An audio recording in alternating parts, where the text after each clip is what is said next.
Benjamin, in that's Florida. a good Bible name. Good, solid Bible name. Yeah.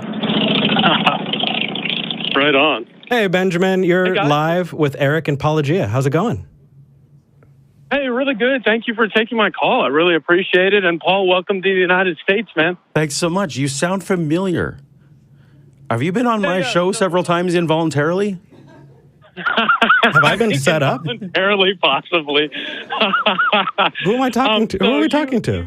This is Ben Shetler. I used to co-host with Eric Hovind, and you do a lot of stuff with him. And so I think, I don't know that I've been on your show, but I know you kind of highlight Eric, which sometimes I'm standing in his shadow, so the light gets on me as well. Yeah, indeed. It's so exciting to talk to you finally.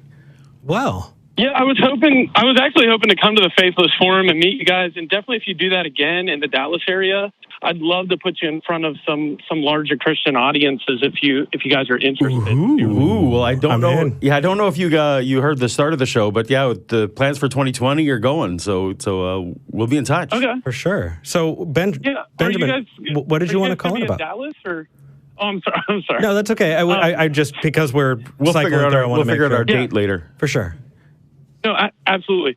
So I was told to bring my best evidence. Do, please. For theism, and I'd like to say this. I'm happy to fixate on one.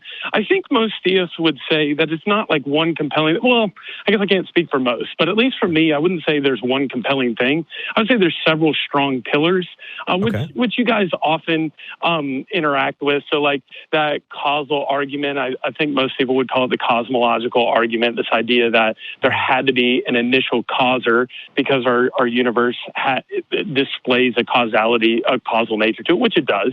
Actually, it doesn't. Hold on, Ben. You don't just get to throw stuff out and scoot on through. Come on. No. Okay, so that is special pleading. That's fine. We can talk about that special pleading. But if you want to actually, is that the one you wanted to talk about? Well, and then the other would be, in my opinion, that the universe reflects design. Nonetheless, that there has that morality, in my opinion, needs a moral lawgiver. I'm not saying that's my opinion. So those three things kind of are strong. And so if you want to pick one of those, I'd be happy to discuss one. But I would say underneath all those is probably more of an epistemological angst that I have, which is I feel like oftentimes, I shouldn't say most, but some theists come to the table with going like, well, I believe in God by faith, and you should too. And you say, well, that's not really logical because that's circular. And I say, fair enough. But then I do think that a lot of times atheists will say, well, if I give evidence for an invisible transcendent being, that evidence isn't going to necessarily fit into scientific parameters because it's for an invisible transcendent being. So I guess the evidence has to be allowed to get to God. And so I would agree, how if I'm going to prove to you that there's a being that's invisible that was capable of creating the world, I can't necessarily I can use science, but at the end of the day, there's going to have to be an element that this being is supernatural. Hold on, why? So I feel like the evidence has... Why, though? But why, though? Because God is supernatural. God is... Okay, that stands outside of creation. Go ahead. If there theoretically was this supernatural being or any kind of supernatural thing, if you are positing that it is going to interact with nature in some way, it is going to leave fingerprints. It's not like that we can somehow... So we can look at these fingerprints, and you've given us three pillars. I don't think they're particularly strong pillars. I wouldn't build my house on those three. But yeah, Ben, you would agree that if the God is interacting with nature at all, then it will leave evidence that we could evaluate, right? Absolutely, of course. And that's where I would say, if you want, because you already have challenges. So let's take that first one. Yeah, I'd love to. I look at the universe and I really see quickly, a causal nature to it. Really quickly, Benjamin. Sorry, go ahead. No, that's okay. I just wanted to kind of clear the air here. You're not talking about a Christian God, and the arguments that you've given so far have not pointed to Christianity. You understand that? You're just giving the deistic arguments? Okay. Because I feel like you have to establish one to get to the other. But okay. I do believe in a Christian God, but that's not the argument I'm giving. Okay, why should I care about these deistic arguments if they don't get to your point? Did you work your way backwards? They do, but they have to be established first. Okay, so then let's go over the established. You were talking about causal arguments? Yeah, well, and you were challenging this, but I mean, like when I look at a tree, I'm like, well, that tree probably came from some type of seed, and that seed came from a previous tree. And so when I look at nature, I do see a lot of causes. And I feel like if you trace those back, you go all the way back to the Big Bang. And any physicist will tell you that at the point of singularity, the laws of physics break down. So to me, it makes sense that if this whole universe came from a Big Bang, there was something standing on the other side of that Big Bang, or it's not illogical, I guess I should say. Yeah, it actually is illogical, Ben. Okay. No, that's okay.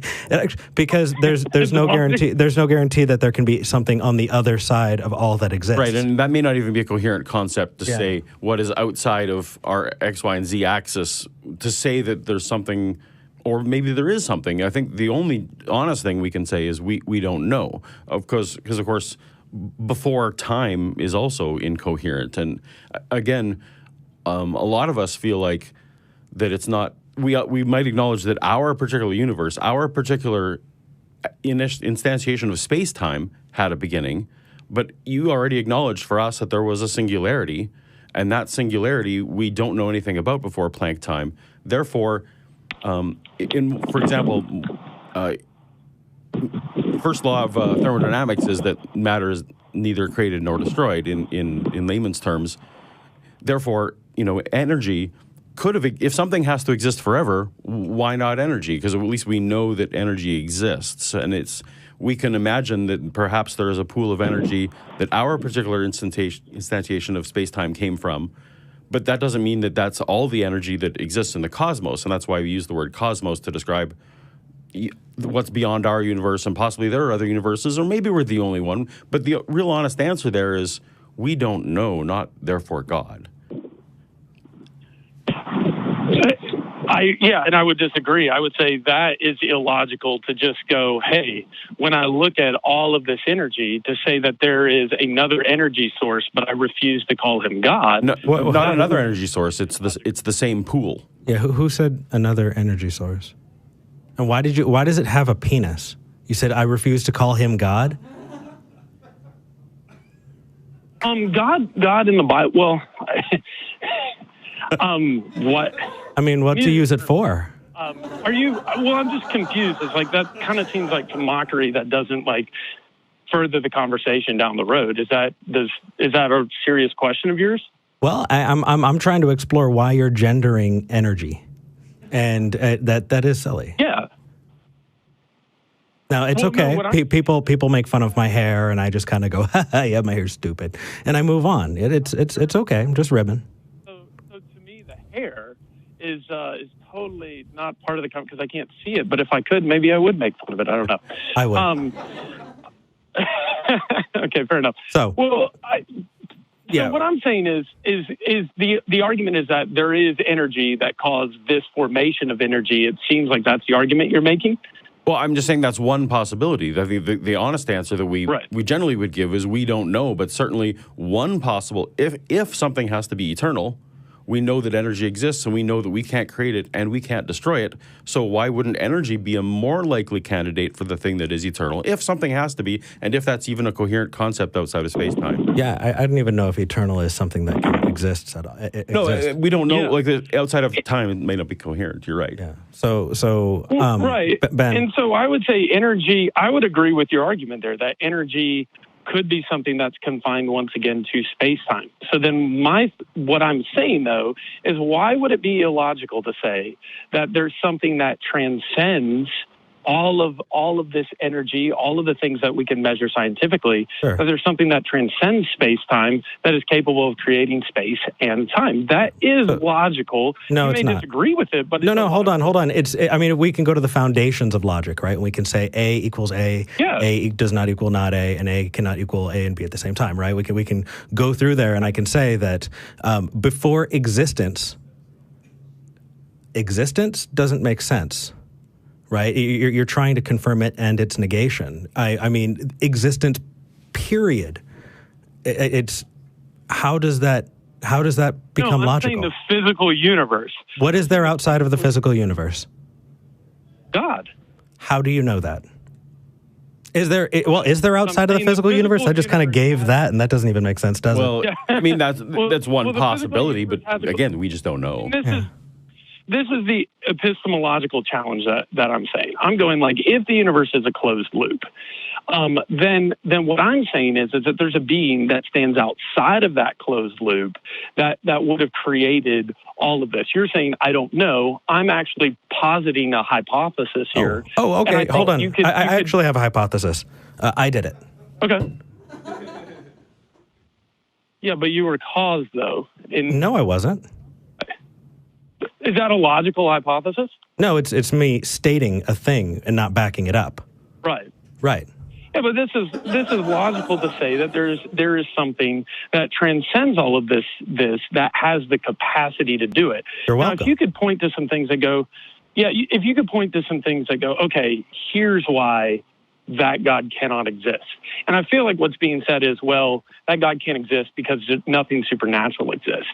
And I don't feel like that is a logical. I don't know that we're saying that God can't exist. What we are asking for is some evidence that he does. We are saying there are lots of possibilities. So I don't know if you're going with the Kalam cosmological argument, for example, but basically what that argues for is a sufficient cause. And I don't think that we would say that there wasn't a sufficient cause. That makes sense to us, that something sufficient kicked off what we currently have now, if in fact it was time. But what we don't get is how you're jumping from sufficient cause to divine being or being at all. Okay. Well, let me explain that, because I feel like you did a better job of explaining the Kalam than maybe I did, or a more succinct job. So thank you. Don't worry. But I guess what I'm saying, though, is that if that is true, like if there was a sufficient cause, then in my mind, and I think in what I would like to go a step further and say a logical person's thinking mind is, could that causer be a God? And I don't feel like that has a rational fall apart when you go, oh, well, maybe that it does. And then you pair it. Well, then you pair it to all these other things, because it's not just that there are things that were caused. There's design, there's morality, and all these things fit with a God explanation. So that's why it does multiple pillars. You're right. It does create a very, very interesting house of cards. As you remove each of them, you should probably be questioning whether or not that structure is stable. The problem with the God explanation is that there's literally nothing that it couldn't explain. You can't take evidence for something that would be anything could be evidence for God, like, because he's all powerful, so that it's not falsifiable, is what we say. Unless evidence uniquely points to one hypothesis or another hypothesis, it's not really evidence. It's just data. We need evidence has to point to one hypothesis versus the other. Does that make sense? Yeah, and so atheism to me makes no hypothesis, and so since you're saying nothing and I'm offering something, I'd rather have something than nothing. Does that make sense? Would you rather have a bunch of none? Like, okay, so we're going to end with the Gumball analogy, because all right. Jamie's given me the stink eye, and I think that'll help. Have you heard the Gumball analogy, Benjamin? Man, I don't know that I have. Thanks for letting me share some stuff. I do appreciate it. No, that's awesome. The content you put out. Honestly, really appreciate your call. You've been really, really fun, actually, and very respectful, insightful, and I'd love to be able to go over more of those with you. You're welcome to call back, but I do want to keep you on the line because I want to go over this analogy. Okay. Yeah, 1 second more, Ben. So between Pelagia and I have a thing of gumballs, and it is sealed, and it was handed to me. I have no idea how many gumballs are in front of me. Paul, have you counted these gumballs? I have not counted them, no. All right. So if we were posed this question, is the number of gumballs even or odd? And I say, odd. I think there's an odd number of gumballs in this jar. Paul, you know that I've never seen this before. Right? So would you agree with me that the number of gumballs in this jar is odd? I would not. Does that mean that you think it's even? It does not mean that I think it's even. Okay, so then how can you disagree with me if you're saying that it's not odd?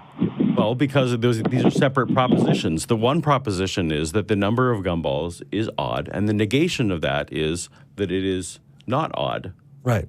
But that does not mean the negation is that it is even. Right. And put in layman's terms, the honest thing to do is to wait until we count the gumballs. Right. We should not be jumping into things until we can do that. Because to do so would be folly. And just because I can say it's odd, I'd rather say it's odd than not know. That doesn't get us to actually knowing the truth. It just makes us more comfortable in light of that scary fact that we have a lot to learn about the world. When I left Christianity, one of the hardest things to do was to become comfortable with the idea that I don't know is an acceptable answer. Yeah. And it is an acceptable answer when that is the honest answer. Benjamin, I hope that helped. I mean, I have so much to say to that, but I know you guys we will talk to you again, brother. Can I say this? Not an accurate analogy to the way I would believe it, but I do agree that we have to admit when we don't know that we don't know. And I would agree with that. So. Sounds good. Fair enough. All right. Take care, buddy. Thanks, guys.